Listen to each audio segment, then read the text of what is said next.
어느 누구라도 막론하고 그 아들을 믿는 자마다 멸망하지 않고 영생을 얻게 하시겠다라는 하나님의 사랑에 대해서 선포를 하고 있죠. 당시 예수님의 이 말씀을 받아들이는 유대인들의 입장에서 생각해 보겠습니다. 그들은 통상적으로 하나님의 날, 심판의 날이 이르면 자기들, 그러니까 소위 말하는 아브라함의 혈통을 이어받은 유대인들을 제외한 모든 사람들은 구원에 이르지 못한다고 여기고 있었어요. 그러니까 선민의식에 가득 차 있었던 거죠. 그러니까 어떻게 살아도 그들은 천국에 가는 겁니다. 그러니까 그 확신 가운데 살고 있는데 예수님께서 오셔서 하시는 얘기, 니고데모에게 너가 아무리 율법 선생이고 공회원이고 하나님의 율법을 심히 연구했다 할지라도 물과 성령으로 거듭나지 아니하면 하나님의 나라에 들어갈 수 없다라고 말씀하시죠. 충격을 받은 겁니다. 아니, 나 같은 사람이 못 들어간다고? 그러면 누가 들어갈 수 있는 것이지? 그래서 주님께서 말씀하시는 거예요. 대신 하나님께서 그 아들을 보내신 것은 세상을 심판하려 함이 아니다. 그 아들로 말미암아 세상을 구원하려 합니다. 세상으로 하여금 구원받게 하려 합니다라고 오늘 읽은 본문 17절에서 말씀하고 있어요. 구원받게 하겠다. 강한 목적이 들어가 있죠. 그냥 구원을 틱 던져서 받으면 그만이고 안 받으면 어쩔 수 없는 거고, 그게 아니에요. 하나님의 의지가 들어간 겁니다. 하나님의 아들을 보내주셨다. 하나님께서 그 말씀을 그 빛 가운데 비춰주셨다라는 것은 하나님께서 작정하신 일을 하시겠다라고 우리에게 말씀하시는 것이죠. 당시 그것을 받아들이는 유대인들은 충격을 받은 거예요. 아니, 우리는 이미 구원받았는데 뭘 또 구원을 받으라는 거지? 아들을 또 믿으라고? 이건 또 무슨 말이지? 하나님의 아들은 우리가 생각하는 이미지가 있는데 도저히 그들이 생각하는 그런 모습의 하나님이 아닌 거예요. 그리고 잠깐, 세상이 다 구원을 받는다고? 그 아들을 믿으면? 그럼 저 이방인들도 구원을 받는단 말인가? 상당히 불쾌하게 들리는 얘기입니다. 그렇기 때문에 그들은 애초부터 빛이 어둠 가운데 와서 비췄음에도 불구하고 그들의 행위가 악하기 때문에 어둠을 더 사랑하게 된 거예요. 말이 안 돼. 우리는 그냥 자연스럽게 구원받는 거고 우리를 제외한 이방인들은 다 구원을 받지 못해야 되는데 어떻게 그런 일이 가능하지? 그리고 하나님의 아들이 오셨는데 우리가 생각하는 하나님의 아들 모습이 아닌 거예요. 똑같은 사람인데 더 볼품도 없어요. 이왕이면 왕족의 자녀로 태어난 것도 아니에요. 율법을 어려서부터 연구한 사람도 아닙니다. 알아보니까 목수였대요. 집안도 별 볼일 없는 가난한 집안이에요. 너무 비교가 되는 겁니다. 그들이 생각하는 하나님과는 완전히 동떨어진 분. 근데 말씀에는 따르는 권세와 표적이 있다라는 거예요. 고민은 되는데 어떻게든 그들은 다 필요 없어. 우리는 구원받았으니까. 어떻게든 이 사람을 밀어내자 라고 하면서 밀어내게 된 겁니다. 그래서 오늘 읽은 본문에 보면 18절에 그 아들을 믿지 않은 자는 벌써 심판을 받았다라고 얘기해요. 그러니까 우리는 이미 심판을 받은 상태로 운명 지어져 있는 사람입니다. 에베소서 2장 1절과 3절 말씀을 종합해 보면 모든 사람은 예외 없이 허물과 죄로 죽어 있었어요. 본질상 진노의 자녀였습니다. 그래서 모든 사람에게 주어지는 운명은 그냥 하나님의 심판 아래에 놓여 있는 거예요. 유대인이라고, 모태신앙이라고, 몇 대째 신앙인이라고 전혀 상관이 없는 것입니다. 그렇기 때문에 하나님께서는 그 빛 가운데로 나아오라고 얘기하시는 거예요. 우리가 죽어있는 상태를 그 빛 가운데 나아가서 한번 실제로 보라고 얘기하신 겁니다. 어둠 속에만 있으면 우리는 뭘 숨기려고 고민하지 않아도 돼요. 그냥 가만히 있어도 내가 뭘 해도 나도 내 모습을 볼 수 없지만 다른 사람의 모습도 볼 수 없고 마찬가지로 다른 사람도 나를 볼 수가 없습니다. 너무 좋은 거예요. 뭘 해도 상관이 없는 거예요. 근데 빛 가운데로 나가면은 완벽하게 다 드러나게 되어 있습니다. 허물과 죄로 죽어 있으니 어떤 상태에 있을까요?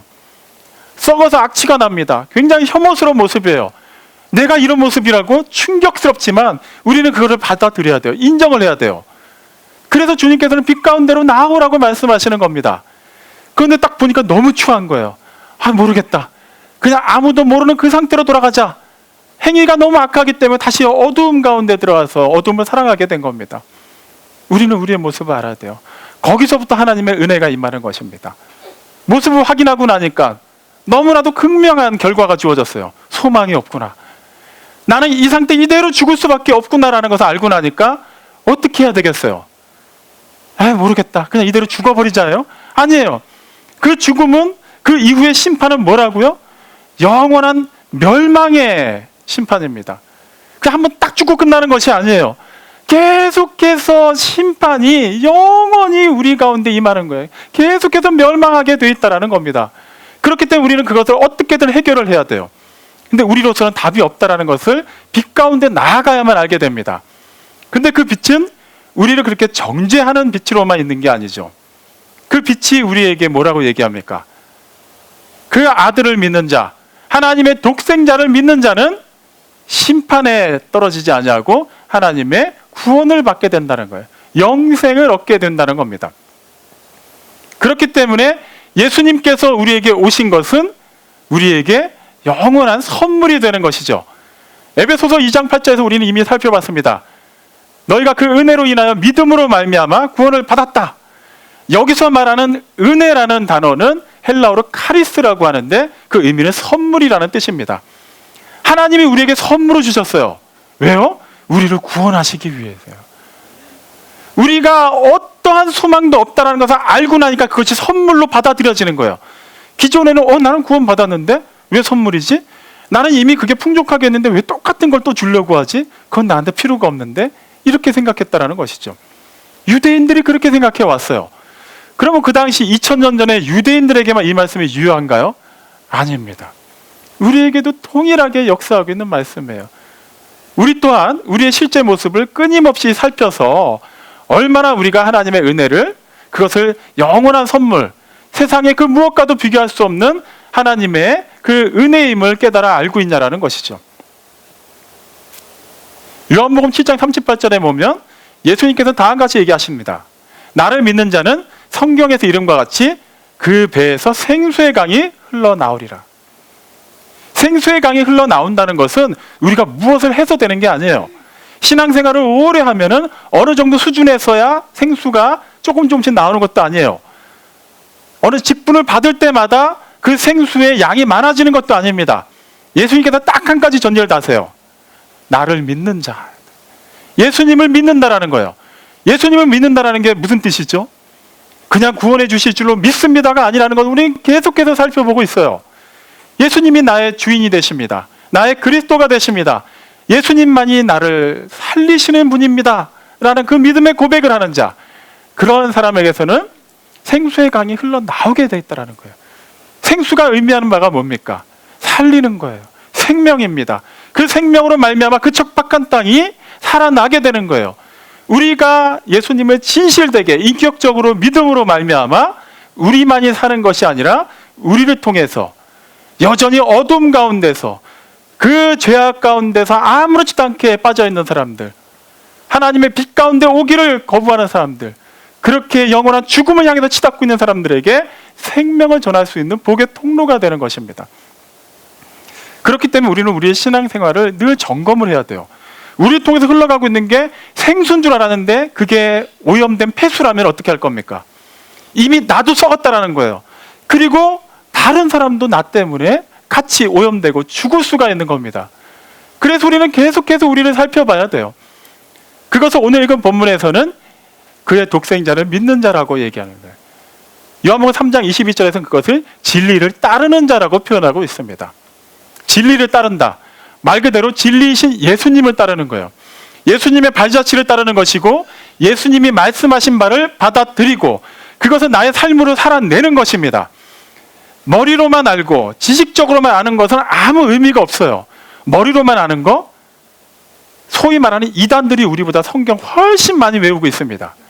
예수님이 사역하던 그 당시 정작 예수님에게는 독사의 자식이라고 저주를 받고 책망을 받았던 바리새인들, 서기관들, 그들은 율법에 아주 정통한 사람들이었어요.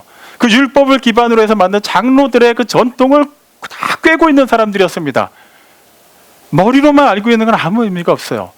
내가 아브라함의 자손이다. 그것도 의미가 없기 때문에 예수님께서는 오셔서 그들을 책망하신 겁니다. 너희가 아브라함의 자손이라는 것만으로 그것은 절대 너희가 하나님 앞에 나아갈 수 있는 프리미엄이 될 수 없다라고 계속해서 얘기하신 거예요. 예외 없다. 누구라도 다 하나님의 독생자를 믿어야만 한다라는 거예요.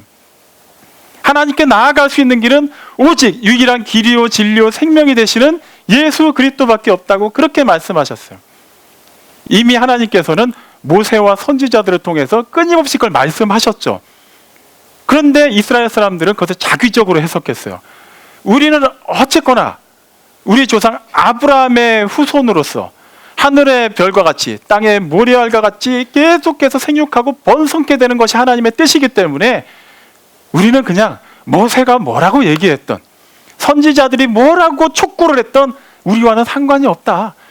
그거는 혹시라도 우리 가운데 배교한 사람들, 아니면 이방인 중에 특별하게 뭔가 하나님의 은총을 입은 사람들에게 해당될지 모르나 우리는 상관이 없다라고 생각한 거예요. 하나님은 그걸 신랄하게 책망하셨습니다. 오늘날 신앙생활은 우리는 어떤가요? 우리는 그 부분에 대해서 하나님 앞에서 진실로 하나님을 믿는다고 고백할 수 있습니까? 우리가 정말 마음에서 우러나오는 것이 하나님이 기뻐하시는 그런 생각이고, 우리가 그 생각을 바탕으로 살아내는 삶이 하나님 앞에 떳떳하게 드러낼 수 있습니까? 우리가 사고하는 것이 하나님의 뜻이라고 어느 누구도 장담할 수 없습니다. 제가 말씀드린 것은 우리가 다 틀렸다라는 게 아니에요. 그렇다고 해서 어떠한 고민도 없이 우리는 무조건 옳다, 하나님은 사랑이시기 때문에 우리는 그 사랑의 하나님께서 무엇을 해도 다 용서해 주시고 감싸 주시고 궁극적으로는 하나님의 그 의의 길로 마지못해서라도 걸어가게 하신다라고 생각하고 있다면, 우리 또한 니고데모에게 하신 말씀, 당대에 자신들이 선민이라고 여기면서 하나님 앞에서 떳떳하게 고개를 들고 있었던 유대인들에게 하시는 하나님의 말씀을 다시 한번 청정해야만 합니다. 마태복음 7장 21절로 23절 말씀에 따르면 예수님께서 무사람들에게 다음과 같은 말씀을 하세요. 나더러 주여 주여 하는 자마다 천국에 들어가는 것이 아니요 하늘에 계신 내 아버지의 뜻대로 행하는 자라야 들어가리라. 사람들은 주여 주여, 근데 우리가 주님의 이름으로 뭔가를 열심히 하고 있습니다. 그러니까 우리 천국 가는 거 맞죠? 라고 착각을 하고 있는데, 예수님께서 말씀하신 것은 하늘에 계신 내 아버지의 뜻대로 행해야만 한다. 그러니까 그 앞에 나온 사람들이 막 의아해하는 거예요. 묻습니다. 주여, 우리가 주님의 이름으로 선지자 노릇하였습니다. 우리가 주님의 이름으로 귀신을 쫓아냈습니다. 우리가 주님의 이름으로 많은 권능을 행했습니다. 그러면 우린 당연히 천국 가는 거 아닌가요? 우리가 주님의 이름으로 악한 일을 하지 않았거든요. 그때 예수님께서 이어서 하신 말씀이 뭐였죠? 내가 너희들에게 밝히 이르겠다, 확실하게 알려주겠다. 내가 너희를 도무지 알지 못한다. 이 불법을 행하는 자들아 내게서 떠나가라 라고 얘기하세요. 하나님께서 떠나가라고 하세요. 그럼 무슨 말입니까? 영원한 하나님과 분리가 되는 거예요. 영원한 죽음이 되는 거예요. 기가 막힌 겁니다. 아니, 귀신을 쫓아냈어요. 주님의 이름으로. 주님의 이름으로 막 예언을 했습니다. 주님의 이름으로 놀라운 사역을 하면서 많은 권능을 행했어요. 근데 그게 불법이래요. 그러면 우리가 주님의 이름으로 행하는 모든 사역들은 다 중단해야 될까요? 그건 아니죠. 하나님께서 그들이 불법을 행했다고 말하신 그 근거가 무엇이냐면 마태복음 7장 22절에 분명히 나오죠. 내 아버지의 뜻대로 행하지 않았다. 너희는 너희 뜻대로 행했다라는 거예요. 사람들에게 인정을 받았다라는 거예요. 너희의 의만 드러났다라는 거예요. 너희가 정말로 나를 믿는다면, 너희가 정말로 하나님을 아버지라고 부르고 있다면 너희에게 주어진 삶은 그 전체의 모든 것을 속하고 있는 분, 그것의 주인 되시는 분이 누구인지를 알고 있어야만 한다. 삼위일체 하나님이라는 거예요. 정말로 너희가 가지고 있는 것 하나님의 것임을 인정하느냐, 너희가 나눌 수 있는 것 하나님의 것임을 인정하느냐, 너희가 살아있는 것 하나님께서 주신 생명임을 인정하느냐, 너희는 그렇게 하지 않았다. 하나님을 드러내지도 않았고 하나님을 진짜로 믿지도 않았고 하나님을 믿는 척하면서 드러난 그 행위만 가지고 사람들에게 모든 것을 다 취했다라는 거예요. 아니, 그러면 주님의 이름으로 하나님의 뜻도 아닌 걸 행했는데 어떻게 그런 역사들이 일어날까요? 여러분 아시죠? 마귀도 광명의 천사로 얼마든지 가장합니다. 교회 아니라고 해서 사단이 틈타지 못할 거야? 아니에요. 얼마든지 음흉하고 음란하고 더럽고 추하고 하나님의 몸된 교회를 흔들고 무너뜨리려고 하는 악한 세력들 얼마든지 광명의 천사로 가장해서 들어올 수도 있습니다. 모세가 하나님의 뜻에 따라서 애굽으로 들어갔을 때 모세 앞에 서 있는 많은 그곳에 있는 술사들도 마술을 부렸어요. 얼마든지 우리의 원수 마귀도 사람들을 현혹하게 할 수 있는 것 다 할 수 있습니다. 하지만 중요한 것은 그것은 하나님의 뜻이 아니라는 거예요. 그렇기 때문에 우리는 우리를 통해서 드러나는 그 모든 것이 과연 하나님의 뜻이 맞는지를 늘 확인해야 됩니다. 아니 그냥 내가 살아있는 것이 하나님의 뜻 아닌가요? 내 존재 자체가 하나님의 뜻 아닌가요? 그렇게 우리는 하나님의 뜻을, 하나님의 말씀대로 사는 것은 너무 관념으로, 추상으로 이해하려고 해요. 그리고 그냥 두루뭉술하게 포장하고 넘어갑니다. 그냥 우리 그런 얘기하지 맙시다. 피곤하니까 우리는 이미 믿은 사람이에요. 구원 받았어요.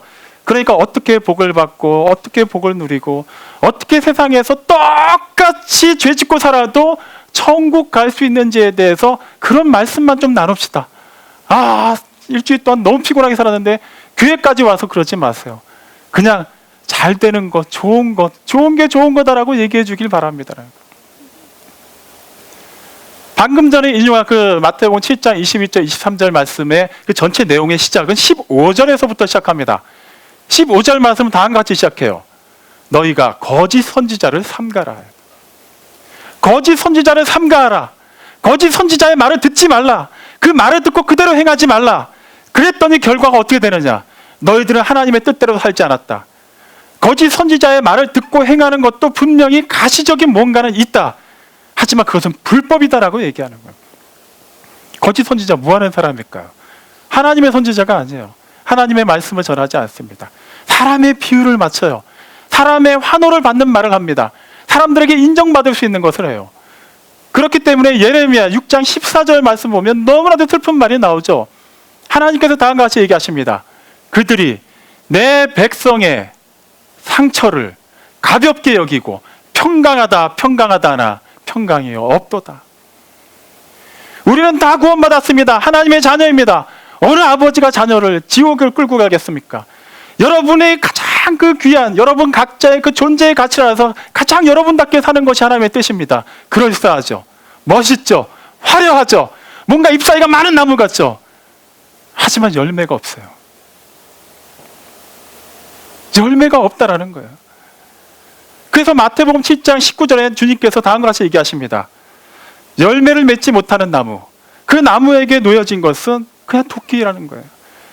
열매 맺지 못하는 나무마다 그냥 찍혀서 불에 던져지고 끝난다라는 거예요. 그 나무가 할 수 있는 것, 쓰임받는 것은 기껏해야 불에 던져져서 잠깐 타오르다가 끝나는 겁니다. 나무는 차라리 끝나고 마는데 우리의 영혼은 끝나지가 않아요. 영원히 타는 거야. 영원히 괴로운 가운데 영원한 그 형벌을 면하지 못하는 거예요. 여러분 언제까지 그런 거짓 복음에 찌들어가지고 그냥 하나님에 대해서 추상적으로 이해하고 우리들의 생각과 우리의 그런 생각을 바탕으로 나오는 모든 언어와 행동에서 하나님을 두려워하지 않고 사람을 사랑하지 않고 내 자신의 그 존재 자체를 귀하게 여기지 않은 채 그렇게 주어진 삶을 허비하며 사실 것입니까? 하나님을 추구하는 자, 예수를 그리스도로 믿는 자, 주로 믿는 자, 진리를 따르는 자의 삶은 자기에게 주어진 그 생명의 가치를 아는 사람입니다. 그 생명이 얼마나 귀한지를 알아요. 그 생명이 나에게 주어지기 위해서 어떤 일이 일어나는지에 대해서 슬피 울었던 사람입니다. 그리고 그 감격으로 말미암아 주체할 수 없는 그 삶의 희열을 삶 가운데서 살아내는 사람인 거예요. 그것이 꼭 커다란 사역이 아닐 수도 있어요. 누가복음 21장의 1절부터 4절 말씀을 보면 예수님께서 성전 앞에서 많은 사람들이 헌금하는 것을 보시고 하신 말씀이 기록되어 있습니다. 첫째로 많은 부자들이 나와서 헌금을 했어요. 그들의 가지고 있는 걸 일부러 했겠지만 분명히 적은 금액은 아니었을 것입니다. 그 당시는 헌금함이 우리가 생각하는 뭐 이런 개념이 아니었어요. 이렇게 뭐 항아리처럼 생겼는데 그 동전을 넣을 때마다 굉장히 소리가 크게 나도록 만들어졌습니다. 그렇기 때문에 당대 부자들, 의롭다고 여기는 사람들은 사람들 앞에서 그것을 자랑하기 위해서 일부러 동전을 많이 준비해서 계속 떨어뜨리는 거야. 딸랑 딸랑 소리가. 그럼 지나가는 사람들이 우와 헌금 많이 한다. 우와 대단하다라는 거예요. 근데 그들과는 너무나도 대조가 되는 한 사람이 등장합니다. 가난한 과부예요.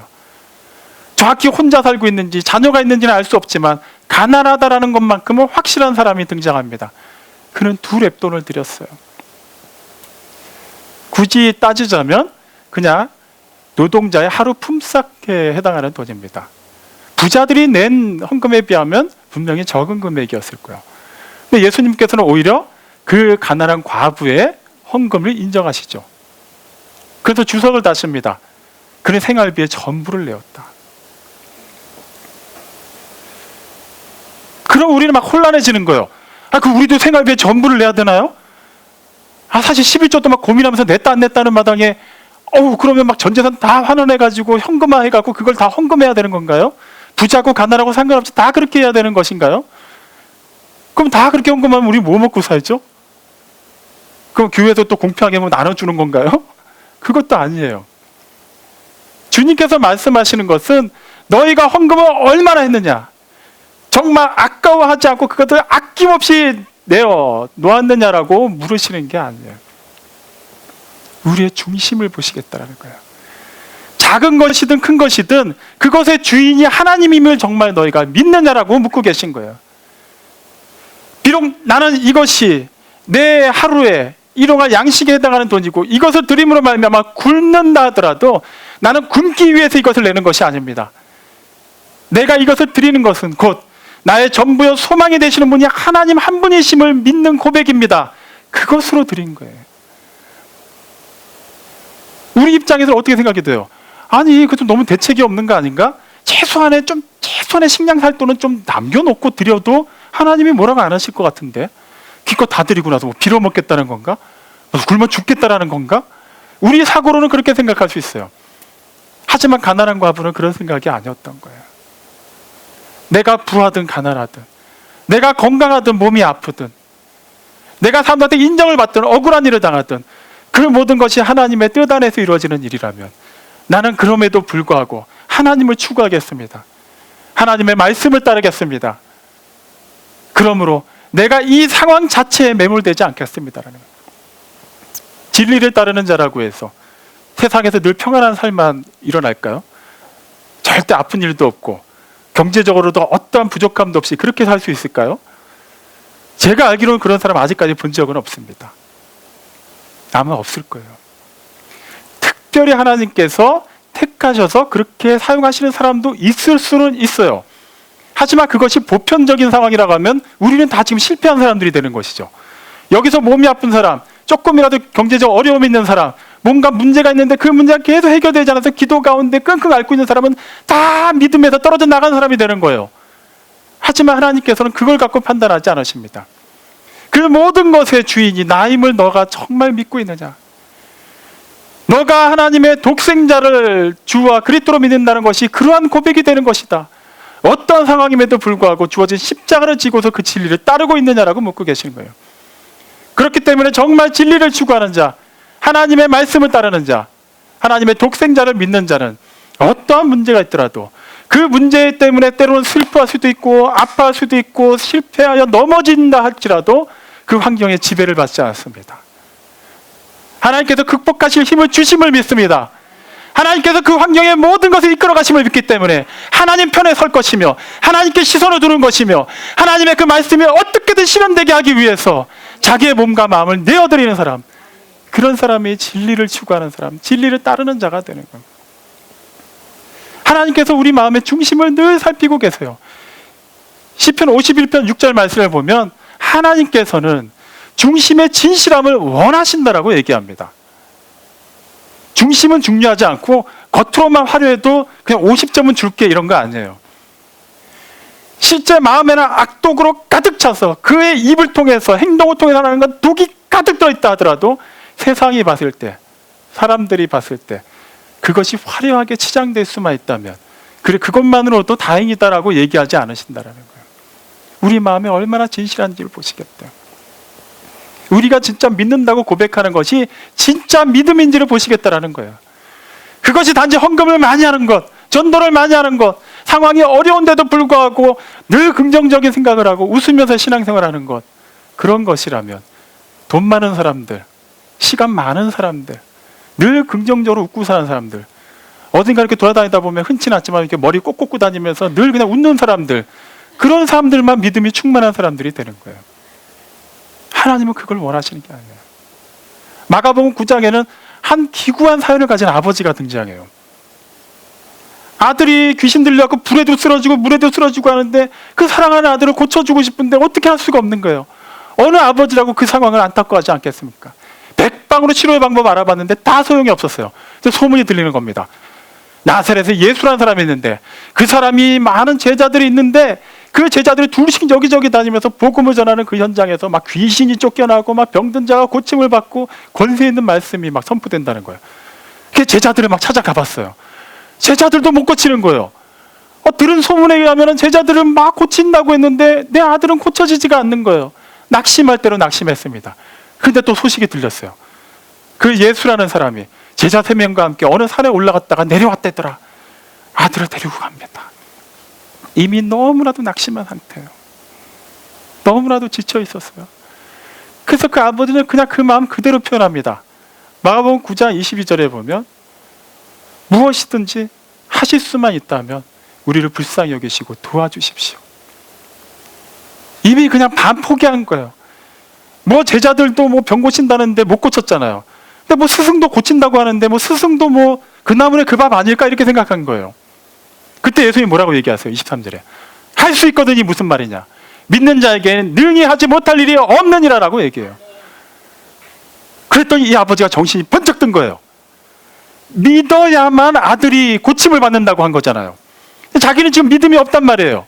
그러니까 일단 아들이 낳아야 되니까 주여 내가 믿나이다라고 24절에서 고백을 합니다. 근데 그 아버지의 고백은 거기서 끝나지 않아요. 그리고 예수님 또한 주여 내가 믿나이다 라는 그 고백말을 듣고 그 믿음을 보시고 아들을 고쳐주지 않으셨어요. 아버지의 그 다음에 우러난 정말 그 중심의 진실함을 보시고 하나님이 인정하셨습니다. 뭐였을까요? 일단은 낳아야 되니까 이 아들이 어떻게든 고침받아야 되니까 믿습니다. 믿으니까 고쳐주세요라고 고백을 했어요. 그리고 나서 그의 참된 고백이, 참된 믿음이 솟아납니다. 그런데 나는 이거 진짜 믿음이 아닌데, 일단은 믿어야만 된다고 하니까 믿는다고 내가 입술로는 시인했는데 나 진짜 우러나온 믿음 아닌데, 여전히 이 양반이 고칠 수 있을까라는 의심도 있는데, 그래서 그가 진실된 믿음의 고백을 하죠. 나의 믿음 없음을 불쌍히 여기시고 도와주옵소서. 나의 믿음 없음을 도와주옵소서. 거기서 그 아버지의 진짜 믿음이 나온 거예요. 나는 믿는다고는 하는데 실제 믿음이 없습니다. 나 좀 도와주십시오. 지금 나오기 전까지는 내 아들을 고쳐주실 수 있는 분으로만 믿고 나왔는데 이제는 나는 당신을 믿습니다. 내 아들뿐만 아니라 나의 믿음 없는 것조차도 도와서 구원하실 수 있는 분, 당신은 정말 메시아가 맞습니다라는 믿음의 고백을 한 거예요. 그 중심을 보시고 예수님께서 역사하셨어요. 우리 식으로 한번 사고해 볼게요. 정말 그 아버지가 얼마나 속상한 상황인지 너무나도 잘 알고 있는데 예수님이 누구보다도 그냥 보시면 다 아시는데도 믿음이 없다고 막 책망을 하시는 거잖아요. 할 수 있거든요. 무슨 말이냐라고 얘기하시는 거예요. 그럼 이렇게 얘기할 수도 있죠. 아니, 어쨌거나 내 아들을 당신 앞에 데려온 것부터가 당신을 믿는다는 거 아닌가요? 굳이 지금 급한 상황은 얘를 고치는 건데 지금 내 믿음 보시는 게 뭐가 중요합니까? 나 믿으니까 나왔어요. 빨리 이거 넘어갑시다라고 얘기할 수도 있어요. 우리 식으로 사고하면 그렇다라는 거예요. 물론 그 아버지는 그렇게 하지 않았죠. 우리가 요한복음 3장을 계속해서 보면서 우리는 물음표가 찍힐 수 있습니다. 사실 이 내용들은 좀 초신자들용 아닌가? 나는 이미 거듭났고, 나는 이미 성령으로 충만하고, 나는 이미 예수님을 믿고, 나는 이미 하나님의 자녀가 됐기 때문에 이 말씀은 정말 하나님 모르는 사람들에게 주어질 말씀 아닌가? 이거는 요한복음 3장 16절만 외우고 빨리 넘어가도 되겠다. 4장쯤 가서 막 사마리아 여인 나오고 막 이제 재밌는 얘기가 나온단 말이에요. 그래서 하나님이 주신 거예요. 하나님의 독생자를 믿으라고 주신 거예요. 너희 진짜 믿고 있는 거 맞니?라고 묻고 계시는 겁니다. 우리 중에 어느 누구라도 나중에 그 하나님의 날에 하나님 앞에 섰을 때 난 널 모르겠는데 그런 말을 듣지 않을 자신 있다고 말할 수 있는 사람 있나요? 우리는 구원받았는데요? 그거 믿는데요? 그렇게 말하는 건 막 의심하는 거 아닌가요? 믿음이 없는 거 아닌가요? 정말 구원받았다고 믿고 알고 있는 사람들을 향해서 예수님이 지금 책망하고 계신 거예요. 우리도 계속해서 그걸 살펴보라는 얘기입니다. 예수님께서 이 땅에 오신 이유에 대해서 너희들은 너무나도 그것을 왜곡하고 있다라는 거예요. 누가복음 6장 46절 말씀에도 다음과 같이 말씀하고 계세요. 야, 너희는 나더러 주여 주여 하는데 어찌하여 내가 하는 말은 그대로 행하지 않느냐? 내가 가르치는 말대로 행하지 않느냐? 무슨 말이냐면 주여 주여라고 한다는 것은 나의 주인이 되십니다라고 인정하는 거예요. 나는 종입니다. 주인의 뜻대로 살겠습니다. 그 당시에 노예 제도가 있었잖아요. 모든 것이 주인의 의지대로 살아야 돼요. 노예는 죽으라면 죽어야 되는 거예요. 그래놓고 정작 주인의 말을 안 듣고 있는 거예요. 그럼 어떻게 되는 거예요? 주인 입장에서는 주인의 임의대로 처분하면 그만이에요. 더 악독한 다른 주인한테 팔아 넘겨도 되는 것이고 그냥 죽여버려도 되는 거예요. 정작 나의 주인이 되십니다라고 얘기하면서도 그 앞에서 고개를 뻣뻣이 들고 있다면 하나님은 그것을 가지고 아무리 주여 주여라고 얘기해도 인정 안 하신다라는 거예요. 아담과 하와가 왜 낙원에서 추방당했죠? 선악을 알게 하는 그 열매 하나 먹은 거예요. 나무가 얼마나 컸는지 모릅니다. 동산 중앙에 있었으니까 분명히 어디서 봐도 크게 보였을 거예요. 유실수 어느 열매 나무가 됐든 간에 열매가 하나만 맺히는 나무는 없어요. 여러 개가 맺혔을 거예요. 그 중에 하나 따먹었어요. 티도 안 나요. 그것 좀 따먹었다고 쫓아내십니까? 영원한 생명을 뺏어서 그냥 죽음 가운데 몰아내시나요? 너무 하시잖아요. 하나님께서 그 중심을 보신 거예요. 그들이 눈이 맑아져서 하나님과 같이 되기를 원했던 거예요. 엄밀히 말하면 하나님의 수준으로 우리 피조물은 올라갈 수가 없습니다. 그렇기 때문에 그들이 원한 건 뭐예요? 하나님과 동등해지기 위해서 그들은 못 올라가니까 그들이 취한 방법은 하나님 억지로 잡아 끌어서라도 내려와야 되는 거예요. 내 수준으로 끌어내리는 거예요. 하나님의 그 영화로운 은혜를, 그분의 그 놀라우신 역사를, 그분의 그 영광 그 자체를 인간의 것으로, 세상의 것으로 완전히 오염을 시켜버린 거예요. 그렇기 때문에 그들은 하나님을 인정하는 그 중심의 진실함이 완전히 사그라짐으로 말미암아 하나님께 책망을 받게 된 겁니다. 사랑하는 성도 여러분, 여러분 정말 하나님의 아들을 여러분의 주와 그리스도로 믿고 계십니까? 정말로 하나님만을 추구하며 하나님께서 주신 그 진리의 말씀을 따르기에 힘쓰고 계십니까?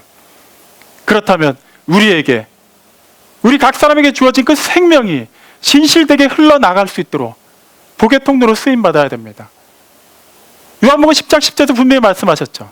내가 온 것은 양으로 생명을 얻게 하고 더욱 풍성히 얻게 하려 함이라. 양 입장에서 생명을 얻었어요. 그럼 그것으로 끝나는 거잖아요. 더욱 풍성히 준다고 뭐가 달라질까요? 2번 살고 3번 사는 건가요? 아니에요. 내 잔이 넘치나이다. 어떡하죠? 그래, 너 잔에 충분한 만큼 줬다. 넘친다. 나누라는 뜻이에요. 무엇보다 그 생명을 나누라는 겁니다. 할 수 있는 데까지 받은 바 그 생명을, 그 감동을 삶으로 살아내고 나누라는 거예요. 뭔가 하나님께서 나에게 조금 더 넉넉하게 주신 게 있다고 여겨집니까? 하나님의 이름으로 나눠보십시오. 내가 조금 더 다른 사람보다 앞서서 행할 수 있는 무언가가 있습니까? 그대로 한번 해보십시오. 하나님의 이름으로.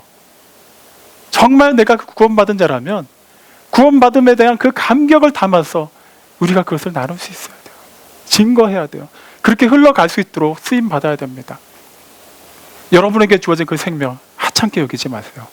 여러분의 것이 아닙니다. 하나님의 거예요. 진실로 그렇게 하나님의 뜻 따라 살 수 있을 때 우리는 참으로 하나님의 자녀의 삶을 누리고 나누는 자가 됩니다. 지금 살아있을 때 지금이 기회예요. 살아있는 이 순간에 다음 주에 우리가 정확히 이곳에서 똑같이 만난다고 아무도 보장 못합니다. 지금 우리가 살아있을 때, 호흡하고 있을 때 주어진 그 상황을 가지고 하나님의 뜻대로 살아내기 힘쓰시기 바랍니다. 사랑하는 성도 여러분, 하나님의 독생자를 여러분의 주와 그리스도로 믿으십시오. 하나님을 추구하십시오. 진리를 따라 사십시오. 그것이 하나님의 자녀된 자, 하나님의 아버지라 부를 수 있는 자의 지극히 마땅한 삶이 되는 것입니다. 기도하십니다. 하나님 아버지 은혜를 감사합니다. 우리의 예전 모습을 우리는 자꾸 잊어버립니다. 이미 허물과 죄로 죽어 있었고 본질상 진노의 자녀였으며 하나님의 심판 외에는 어떠한 것도 우리의 운명 외에 끼어들 수 없는 그런 상이었습니다. 그렇게 우리는 연약하였고, 그렇게 우리는 썩어 문드러져 있었고, 그렇게 우리는 우리의 죄악 가운데 그 어둠을 사랑하여 하나님의 빛에서 멀리 떨어져 나간 사람들이었습니다. 그런 우리를 심판하지 않으시려고, 그런 우리를 사랑하시기 위해 이미 사랑하셨고, 그렇게 그 은혜와 사랑으로 우리 가운데 임하시고 다스려 주셨음에 감사드립니다. 그 구원의 역사가 계속해서 지금도 이루어가고 있으며, 두렵고 떨림으로 그 구원을 이루라고 말씀하시므로 그것을 하나님의 뜻 안에서 쓰임받을 수 있도록 드러낼 수 있는 우리 모두가 되게 하시니 감사합니다. 빛 가운데로 나가 우리의 모든 행위가 하나님 앞에 드러나는 것에 두려워하지 않고 그것에 오히려 기쁨과 감사함으로 하나님께서 주어진 삶을 누리는 방편을 삼게 하여 주옵소서. 그리고 함께 살아가는 모든 귀한 지체들, 가족들, 이웃들, 더 나아가서는 아직 이 빛에 속하지 못한 사람들에게 하나님께서 주신 그 사랑을 아름답게 신실하게 증거하는 모든 복의 통로가 되게 역사하여 주옵소서. 아버지 하나님께서 우리의 전부의 소망이 되어주심을 믿고 감사드리며 우리를 구원하고 사랑하신 예수님의 이름으로 기도드렸습니다. 아멘.